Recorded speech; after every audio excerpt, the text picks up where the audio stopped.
시제품 테스트하고 왔는데 반응이 정말 좋아. 솔직히 아저씨 첫인상 별로였거든요. 다시 봤어요. 잠깐만요. 할 말이 있어서 그래요. 잠깐만 기다려줄래요? 안녕하세요, 여러분. 오늘은 시청률 21.5%를 기록하며 초반부터 돌풍을 일으키고 있는 국민 드라마 독수리 오형제를 부탁해 5회 예고를 파헤쳐 보겠습니다. 첫 장면부터 시청자들의 눈을 사로잡은 이 드라마. 과연 왜 이렇게 많은 분들이 열광하는 걸까요? 무엇이 사람들을 TV 앞으로 모이게 만들었을까요? 그 궁금증을 해결하기 위해 오늘 놓치면 후회할 떡밥들을 모두 풀어드리겠습니다. 만약 여러분이 결혼한 지 10일 만에 과부가 됐다면 여러분이라면 어떤 선택을 하시겠습니까? 남편의 장례식장에서 가족으로 인정받지 못한다면? 남편이 남긴 술도가를 지켜야 한다면? 이제 본격적으로 이야기해보겠습니다. 구독과 좋아요는 남편을 잃고 홀로 남겨진 광숙에게 가장 큰 위로가 될지도 모릅니다. 그럼 시작해볼까요? 남편이 있었습니다. 하지만 열흘 만에 사라졌습니다. 광숙은 결혼식을 올린 지 단 열흘 만에 과부가 되었습니다.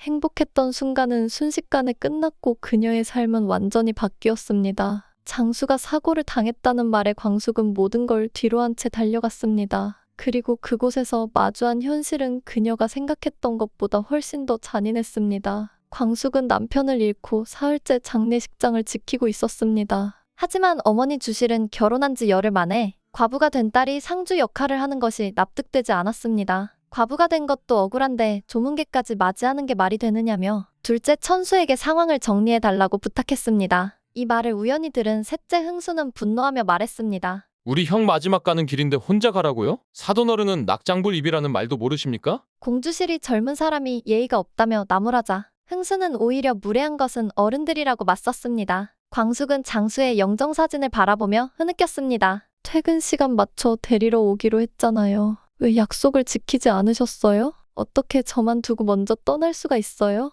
이건 말이 안 되잖아요. 주실은 다시 한번 광숙을 설득하며 말했습니다. 결혼한 지 열흘밖에 안 됐는데 상주 노릇을 한다는 게 말이 되냐며 광숙을 혼냈습니다. 그러나 광숙은 단호했습니다. 엄마 나 상주 맞아. 나는 장수 씨의 와이프라고. 주실이 혼인신고도 하지 않았으면서 무슨 아내냐며 의문을 제기하자 광숙은 신혼여행을 다녀온 후 혼인신고를 마쳤다고 밝혔습니다. 그런 말 할 거면 빨리 가라며 오히려 엄마를 장례식장에서 쫓아냅니다. 장수를 떠나보낸 장례식장에서 가족들은 저마다 다른 방식으로 애도를 표했습니다. 하지만 한 가지는 분명했습니다. 광숙에게 장수는 단순한 배우자가 아니라 끝까지 함께하고 싶은 단 한 사람이었습니다. 형수님이 술도가를 맡겼다고요? 이건 내 남편이 남긴 것이니까요. 남편이 떠난 자리에서 광숙은 술도가를 지켜야 한다는 의무감을 느꼈습니다. 하지만 광숙을 둘러싼 장수의 유일한 피부치인 시동생들은 사돈어른의 당부도 있고 광숙이 혼자서 그렇게 살면 안 된다고 결론 내고 광숙에게 떠날 것을 당부했는데 벌써 가족이라 생각했기에 광숙을 걱정했고 처음부터 광숙은 큰형의 영원한 동반자라 생각한 시동생들의 눈빛에는 사실 형을 잃은 슬픔과 형수를 향한 복잡한 감정이 섞여 있었습니다. 둘째 천수는 묵묵히 그녀의 곁을 지켰습니다. 말은 없었지만 형을 대신해 술도가를 책임져야 한다는 무거운 책임감 속에서도 광숙이 흔들리지 않도록 기둥이 되어주었습니다. 셋째 흥수는 누구보다 감정이 앞서는 사람이었습니다. 처음엔 광숙을 밀어내려 했지만 그 마음 깊은 곳에는 형을 잃은 슬픔과 형수를 향한 애틋함이 있었습니다. 광숙이 힘들어할 때마다 가장 먼저 달려와 위로하고 때론 속내를 감추지 못하고 터뜨리기도 했습니다. 넷째 범수는 조용히 그녀를 지켜보며 말없이 곁을 지켰습니다. 형의 죽음을 자신이 막지 못했다는 죄책감에 누구보다 깊은 슬픔을 품었지만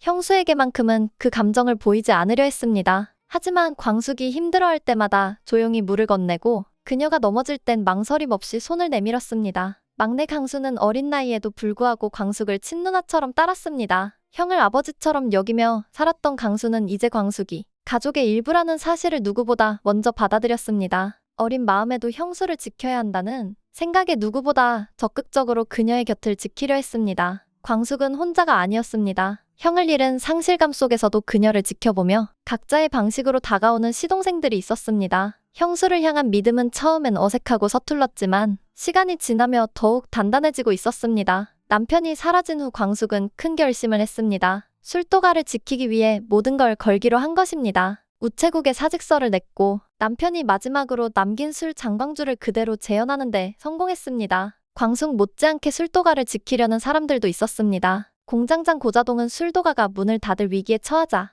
회사를 떠나려 했지만 광숙의 부탁에 남기로 했습니다. 골든캐슬에서 나온 공주실도 술도가에서 지내게 되면서 광숙과의 관계가 달라지기 시작했습니다. 이제 광숙에게는 선택이 필요했습니다. 그녀는 술도가를 지켜야 했습니다. 하지만 그것을 지키기 위해 어떤 희생이 필요할지 아무도 알 수 없었습니다. 한밤중 깊은 어둠 속에서 광숙은 서류를 움켜쥐고 서 있었습니다. 계약서에 도장을 찍으면 모든 것이 끝납니다. 후회 없냐는 말이 건너편에서 들려왔습니다. 누군가의 손이 계약서를 내밀었지만 쉽게 결정을 내리지 못했습니다. 이 순간 그녀의 머릿속에는 지나온 시간들이 스쳐갔습니다. 술도가를 지키기 위해 버린 것들, 희생한 것들, 그리고 이제는 잃을지도 모르는 것들. 광숙이 펜을 들어 올리는 순간 문이 벌컥 열렸습니다. 형수 지금 뭐 하는 겁니까? 배신감이 가득한 얼굴로 동석이 나타났습니다. 하지만 광숙은 흔들리지 않았습니다. 광숙은 이 계약 하나로 술도가를 살릴 수 있다고 생각했습니다. 하지만 정말 그렇게 될까요? 동석은 광숙을 말리고 싶었습니다. 이렇게까지 해야 합니까? 이건 우리가 원하던 방식이 아니잖아요. 하지만 광숙은 이미 결정을 내린 듯 했습니다. 광숙은 자신만의 계산이 있었습니다. 그러나 그것을 막으려는 사람도 있었습니다. 술 도가를 이렇게 허무하게 넘기려는 겁니까? 동석은 주먹을 쥔 채 차갑게 되물었습니다. 하지만 광숙은 눈길조차 주지 않았습니다. 광숙은 속으로는 너무 불안하고 혼란스러웠지만 애써 티는 내지 못했습니다. 바로 그때 어둠 속에서 누군가 걸어왔습니다. 오랜만이네요, 광숙 씨. 광숙의 눈이 커졌습니다. 당신이 왜 여기에? 이 인물은 누구일까요? 이 사람의 등장은 무엇을 의미할까요? 광숙이 믿었던 사람이 사실은 배신한 사람이었다면 이 계약이 단순한 계약이 아닌 다른 어떤 음모가 있는 거라면 어떻게 되는 것일까요? 이 계약서 저만 서명하는 게 아니었네요. 광숙이 계약서를 바라보며 중얼거렸습니다. 이미 서명된 계약서입니다. 당신은 그저 마지막 도장을 찍으면 되는 겁니다. 그 말에 광숙의 손이 멈췄습니다. 그런데 광숙의 눈앞에서 동석이 계약서를 찢어버렸습니다. 이건 다 음모였습니다. 광숙이 몰랐던 진실이 밝혀진 순간이었습니다. 이 계약은 단순한 재산 문제가 아니었습니다. 그 사람 당신 동생입니다. 동석의 말에 광숙은 숨이 멎을 뻔했습니다. 말도 안 돼, 그럴 리 없어요. 말 같은 소리 하지 말아요. 하지만 모든 퍼즐이 맞춰지고 있었습니다. 광숙은 지금까지 숨겨진 모든 걸 알게 되었습니다. 하지만 이대로 남편의 영혼이 깃든 술독가를 허무하게 버릴 순 없었습니다. 광숙은 고민이 되었지만 마지막 결단을 내려야 했습니다. 이제 어떻게 하실 겁니까? 과연 이 위기의 끝은 어디로 향할까요? 드라마가 초반이지만 너무 극적인 장면들이 나오면서 시청자들의 궁금증을 폭발시키고 있습니다. 광숙은 과연 어떤 결정을 내릴까요? 술도가를 지키기 위해 광숙은 어디까지 갈 수 있을까요? 그리고 동석이 알고 있는 또 다른 진실은 무엇일까요? 이야기는 여기서 끝나지 않습니다. 앞으로 더 큰 비밀이 밝혀질 것입니다. 여러분은 어떻게 생각하시나요? 광숙의 선택이 과연 옳은 길이었을까요? 혹시 동석이 말리지 않았다면 그녀는 후회하게 되었을까요? 여러분의 생각을 댓글로 남겨주세요. 그리고 이 이야기의 다음 전개가 궁금하시다면 구독과 좋아요 잊지 마세요. 다음 이야기에서 모든 진실이 밝혀집니다. 여러분의 관심이 저에게는 정말 큰 힘이 된답니다.